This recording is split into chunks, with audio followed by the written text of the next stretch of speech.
Assalamualaikum warahmatullahi wabarakatuh. Halo semuanya, perkenalkan nama saya Gita Sena Carigen, mahasiswa program studi pendidikan nonformal Fakultas Keguruan dan Ilmu Pendidikan Universitas Bengkulu. Pada video ini saya akan mendokumentasikan sekaligus membagikan pengalaman selama mengikuti program kampus berdampak magang di Satuan Pendidikan Nonformal di luar negeri yang dilaksanakan di PPWNI Klang, Selangor, Malaysia.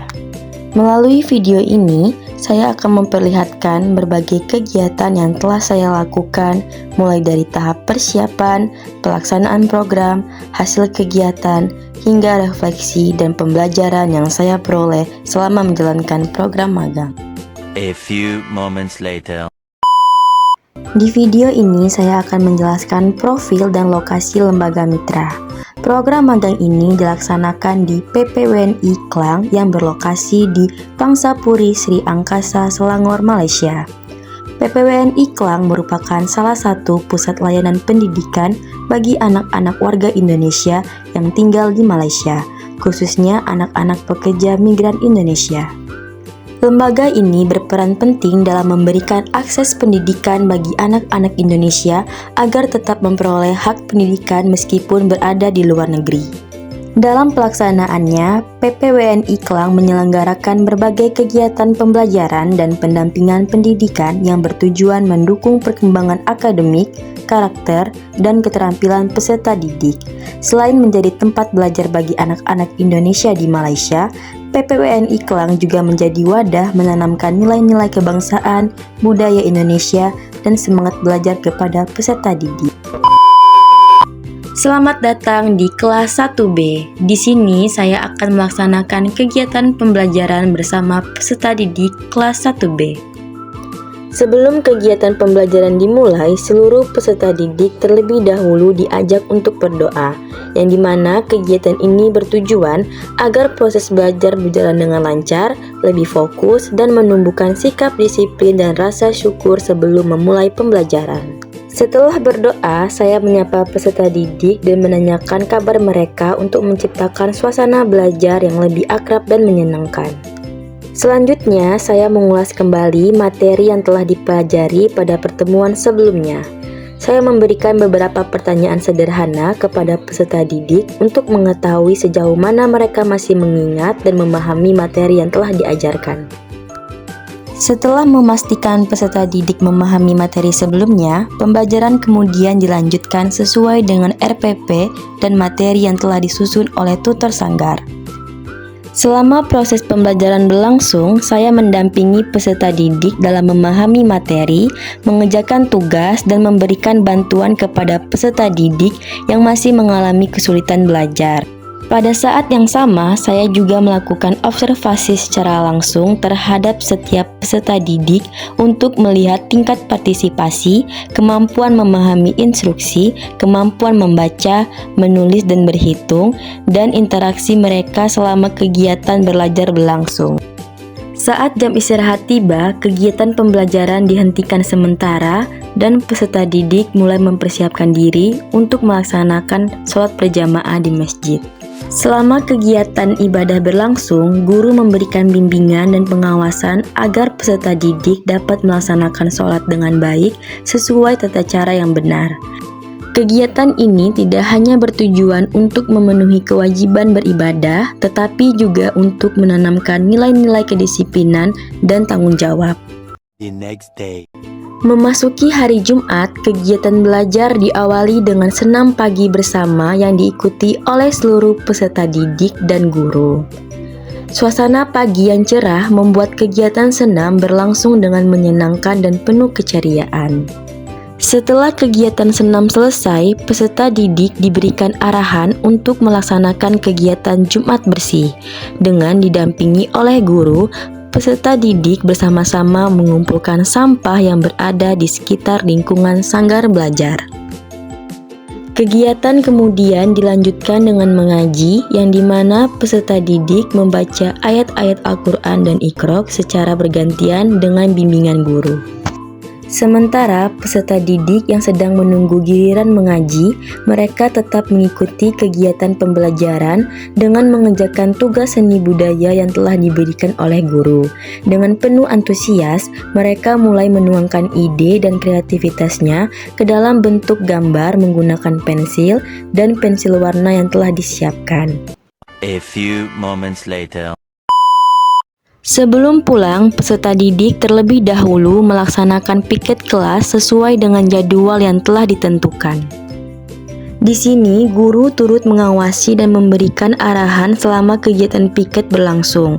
Dengan penuh tanggung jawab, mereka bersama-sama membersihkan ruang kelas, menyapu lantai, merapikan meja dan kursi, dan memastikan lingkungan belajar tetap bersih dan nyaman untuk digunakan pada kegiatan pembelajaran berikutnya. Sebelum meninggalkan kelas, mereka secara bergantian maju untuk bersalaman dengan guru sebagai bentuk penghormatan, sopan santun, dan ungkapan terima kasih atas pembelajaran yang telah diberikan selama 1 hari penuh. Di sela-sela waktu menunggu jemputan pulang, para peserta didik memanfaatkan waktu dengan mengikuti kegiatan mengaji di kantor. Mereka datang secara bergantian dan duduk tertib sambil menunggu giliran membaca Al-Quran dan Iqra.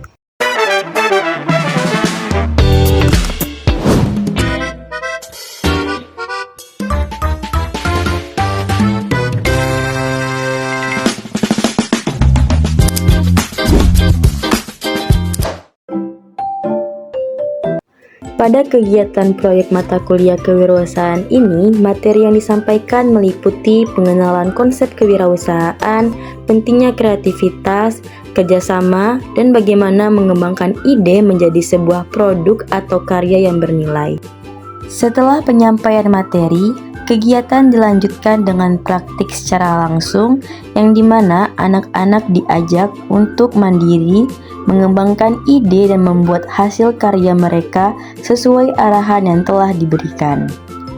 Pada tahap akhir, setiap anak diberikan kesempatan untuk mempresentasikan hasil karya mereka di depan teman-teman. Selanjutnya, di proyek mata kuliah Masalah Sosial dan Pembangunan, saya melakukan observasi dan wawancara untuk mengidentifikasi permasalahan belajar yang dialami oleh beberapa siswa di Sanggar. Untuk memperoleh informasi yang lebih mendalam, saya melakukan wawancara dengan siswa mengenai hambatan yang mereka hadapi selama belajar. Selanjutnya, pada kegiatan proyek mata kuliah penyuluhan pendidikan nonformal, saya melaksanakan penyuluhan parenting yang ditujukan kepada orang tua siswa. Kegiatan penyuluhan dilakukan secara terbuka dan interaktif melalui sesi diskusi dan berbagi pengalaman. Selanjutnya, pada kegiatan proyek mata kuliah pengelolaan program pendidikan nonformal, saya berpartisipasi dalam membantu pengelolaan kegiatan belajar di kelas agar berjalan lebih teratur dan terorganisir. Pada kegiatan proyek mata kuliah dinamika kelompok, saya mengawali pembelajaran dengan ice breaking untuk memberikan suasana yang menyenangkan dan membangun semangat belajar siswa. Setelah ice breaking selesai, siswa dibagi menjadi 2 kelompok, yaitu kelompok A dan kelompok B. Di sini, setiap kelompok diberikan kesempatan untuk berdiskusi mengenai topik atau permasalahan yang telah ditentukan. Selama proses diskusi, siswa saling bertukar pendapat, menyampaikan ide, dan bekerja sama untuk mencapai kesepakatan bersama. Setelah diskusi selesai, masing-masing kelompok mengirimkan 2 orang perwakilan untuk maju ke depan, yang dimana perwakilan kelompok kemudian menyampaikan hasil diskusi dan pendapat kelompoknya di hadapan teman-teman yang lain. Selanjutnya, pada kegiatan proyek mata kuliah pengembangan program multikeasaraan, saya memfokuskan pembelajaran kepada anak-anak yang masih mengalami kesulitan dalam membaca dan menulis. Selama proses belajar, saya memberikan bimbingan secara intensif agar anak-anak dapat mengenali, mengingat, dan mengucapkan huruf dengan benar. Selanjutnya, pada kegiatan pengembangan sumber daya manusia, saya dan teman-teman mengawali kegiatan dengan melakukan wawancara kepada tutor di Sanggar untuk mengetahui kebutuhan, tantangan, dan kendala yang dihadapi selama proses pembelajaran. Berdasarkan hasil wawancara yang telah dilakukan, kegiatan dilanjutkan dengan pemberian pelatihan kepada tutor. Selama pelatihan berlangsung, tutor dan mahasiswa terlibat dalam diskusi dan berbagi pengalaman mengenai strategi pembelajaran yang efektif.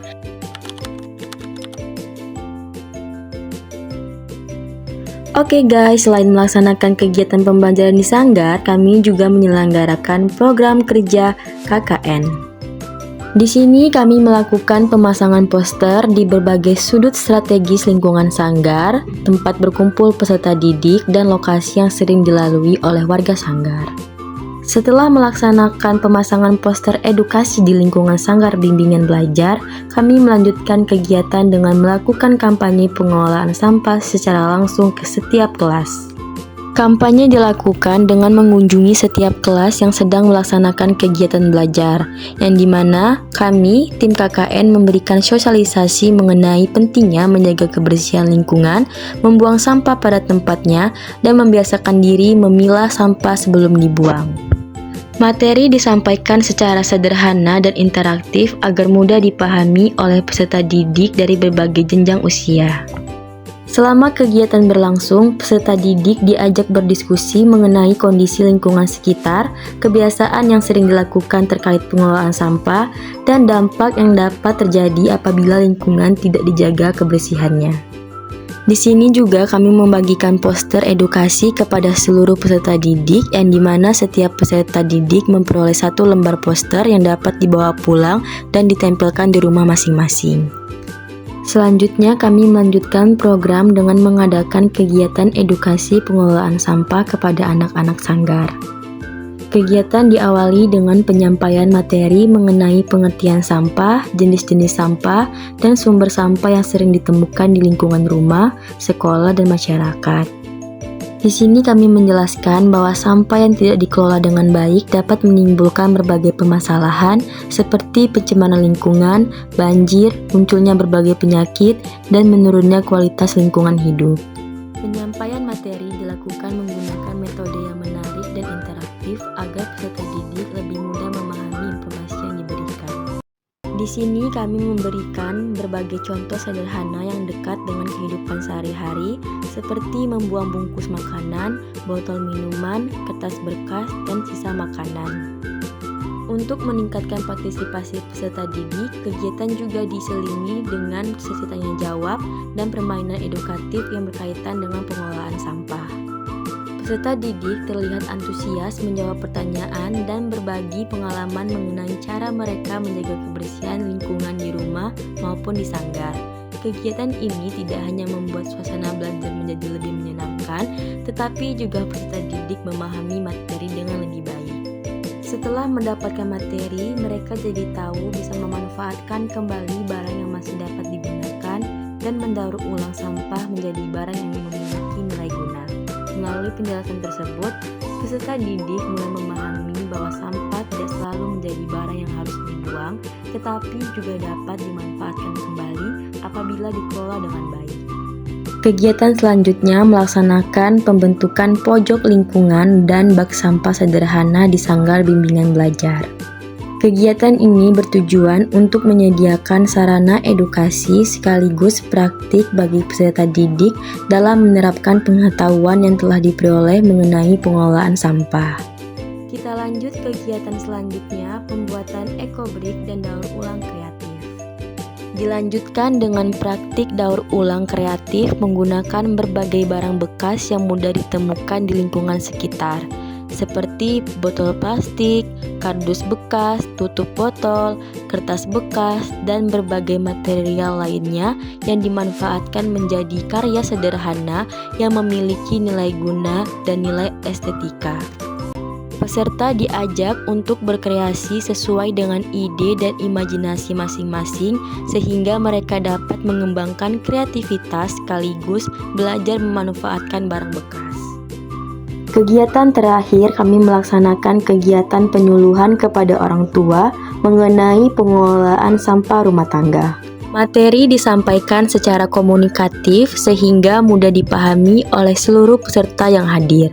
Selanjutnya, orang tua diberikan pemahaman mengenai jenis-jenis sampah rumah tangga yang sering dihasilkan setiap hari, seperti sisa makanan, plastik kemasan, botol minuman, kertas, kardus, dan berbagai jenis sampah lainnya. Di sini, orang tua diberikan kesempatan untuk menyampaikan pengalaman, kebiasaan, maupun kendala yang dihadapi dalam mengelola sampah di rumah. Sebagai bentuk penguatan materi yang telah diberikan, kami juga melakukan pembagian poster edukasi tentang pengelolaan sampah rumah tangga kepada seluruh orang tua yang hadir. Melalui kegiatan penyuluhan dan pembagian poster edukasi ini, diharapkan pengetahuan yang telah diperoleh tidak hanya dipahami oleh orang tua, tetapi juga dapat diterapkan secara nyata dalam lingkungan keluarga. Kelas D. Ya, penutupan perpisahan. Di belakang itu. Sini guys. Dadah guys, bakal sedih banget. Di sini kami persiapan untuk acara perpisahan sebagai bentuk penutupan kegiatan pengabdian yang telah dilaksanakan bersama. Persiapan ini dilakukan secara gotong royong dengan melibatkan peserta didik serta pihak sanggar agar acara dapat berjalan dengan baik dan meninggalkan kesan yang berharga bagi semua pihak.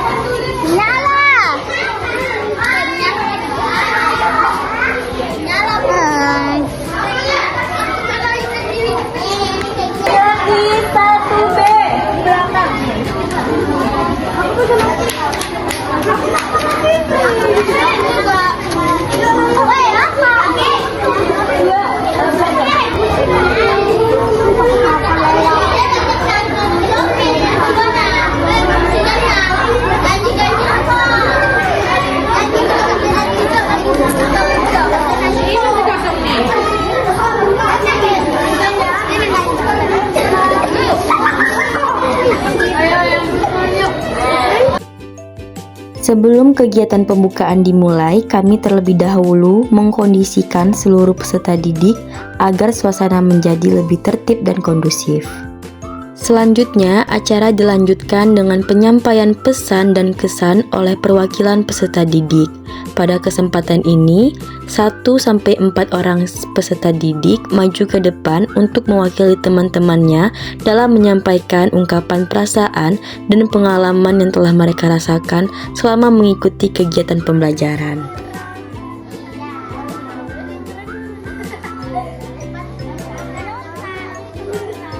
Selanjutnya, acara dilanjutkan dengan penampilan tari yang telah dipersiapkan oleh para siswa.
Setelah seluruh rangkaian acara perpisahan selesai dilaksanakan, kegiatan dilanjutkan dengan sesi bersalam-salaman antara peserta didik, guru, dan seluruh pihak yang hadir.